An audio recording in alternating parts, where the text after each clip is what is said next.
This is Mrs. Rutchling. Welcome to Chapter 10, Chemical Bonding. So exactly how is a molecule or even a polyatomic ion held together?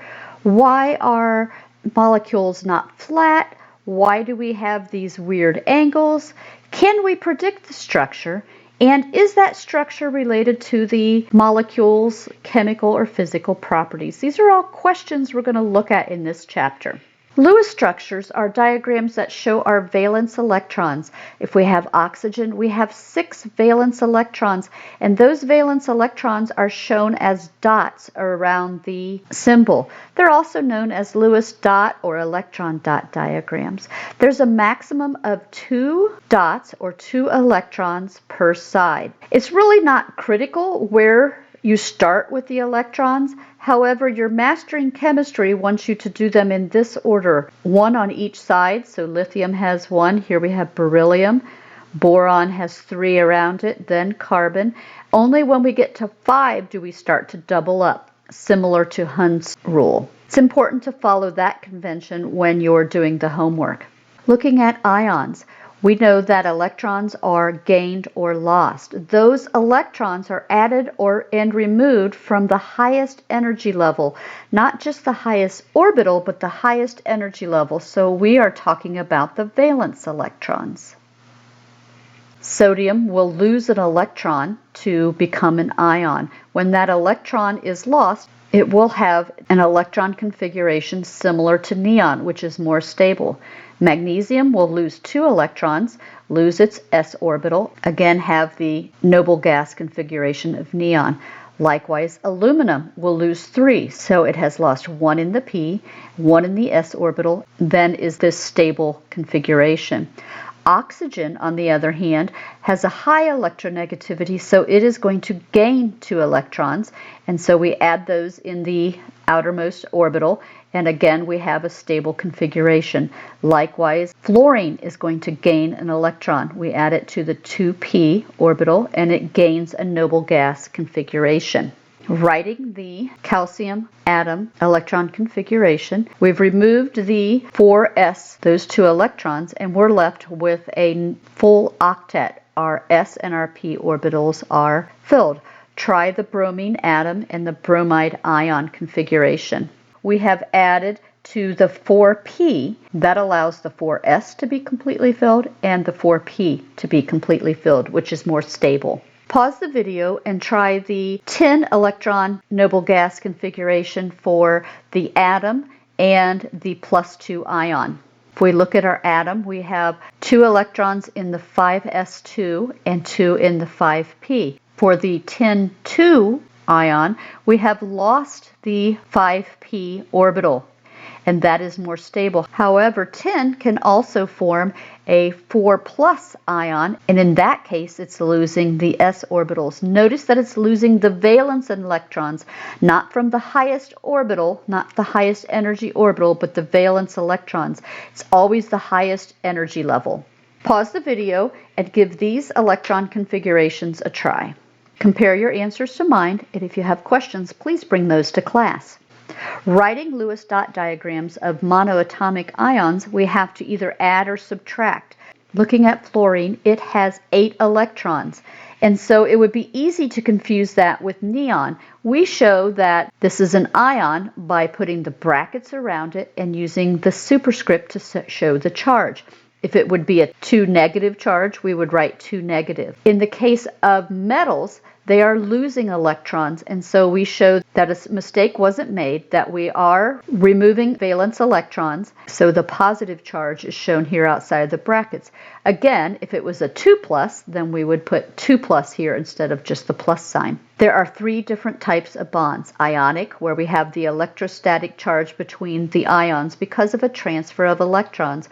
Covalent is where they share, and those are the 2 that we're going to talk about this chapter. We also have metallic bonds, where we have atoms that are all bonded together, and we can see their nuclei. They almost look like cations. The valence electrons are free to move here, and that is sometimes called a sea of electrons. Ionic compounds are formed of cations and anions attracted to each other by electrostatic forces. They are ionic compounds, commonly called salts, and they are electrically neutral. Taking two neutral atoms, one that has low electronegativity and one that has high electronegativity. The atom with the high electronegativity is going to attract the electrons from the other atom, and it's going to pull them off. If it pulls them off, they both have charges, and that is our ionic bond. Which elements tend to have low electronegativities? Nonmetals. And metals tend to have high electronegativities. Lewis structures are designed to show covalently bonded compounds, but they're also useful for ionic compounds. If we have potassium, that is going to lose an electron, and then it'll have a full valence electron in the 3 energy level. Chlorine is going to gain an electron, and then it will have a full valence electron. The charges, the electrostatic charges, will pull them together for the ionic bond. In Mastering Chemistry, the charges are shown, but the brackets are not. Remember that I would like you to write the brackets whenever you're writing them on paper.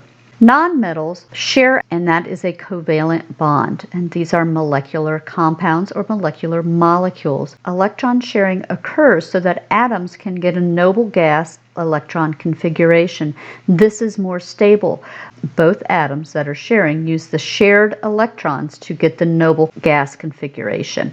When a covalent bond forms, we have the attraction between the electron of one atom to the nuclei of another, but we also have repulsions. The 2 electron clouds repel and the 2 nuclei.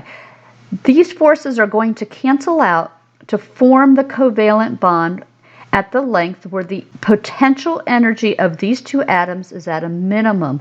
Low potential energy is most stable. Going back to our atomic orbitals, we can have a bond overlap between 2 s orbitals, an ss overlap. We can have a bond form between an s orbital and a p orbital. The electrons will be shared between the s and the p. We can also have electrons shared between 2 p orbitals, and that's a p-p overlap. 2 atoms that are separate, in this case hydrogen, have 0 potential energy. As we move them closer, you can see that they are releasing potential energy. The amount of potential energy they have decreases. It is at this point where the potential energy is lowest that the atom is most stable, and the distance between the 2 nuclei, in this case 75 picometers, is the bond length. Because the atoms have released the energy, in order to separate them, we have to add back that same amount of energy. And so bond energy is the energy that's required to break a chemical bond and form the neutral atoms that are separate. Remember that forming bonds releases energy, breaking bonds requires energy. The atom is sharing electrons to get to the noble gas electron configuration, 8 valence electrons. That's called the octet rule because there are 8 electrons, 2 in the s and 6 in the p. However, hydrogen will only form a duet, meaning it will only have 2 valence electrons because it only has the s orbital. When you have bonds, you have a pair of valence electrons that is shared. That's called a bond pair. There are also pairs of valence electrons that is not shared. That's a lone pair. We can see here that oxygen has this lone pair, but the pair of electrons between hydrogen and oxygen is considered a bond pair. Electrons only exist as pairs, valence electrons, in a molecule. When hydrogen and oxygen bond together covalently, oxygen has 2 orbitals that require electrons, and hydrogen has an s orbital, so we have an sp overlap for each one of the atoms. And so we have a bond pair, a lone pair, and another lone pair. If we look at the distribution, this hydrogen has a share in 2 electrons, so it's achieved its duet. The other hydrogen also has a share in 2 electrons. It's achieved its duet. Lastly, oxygen has a share in 8 electrons, so it has achieved its octet.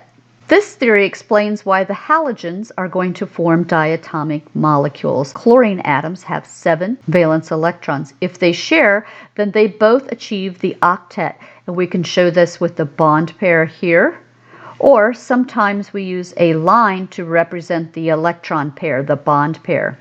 Similarly, hydrogen has 1 electron. Sharing with another hydrogen gives both electrons a duet. And again, we can show that with a line representing the 2 electrons in a bond pair.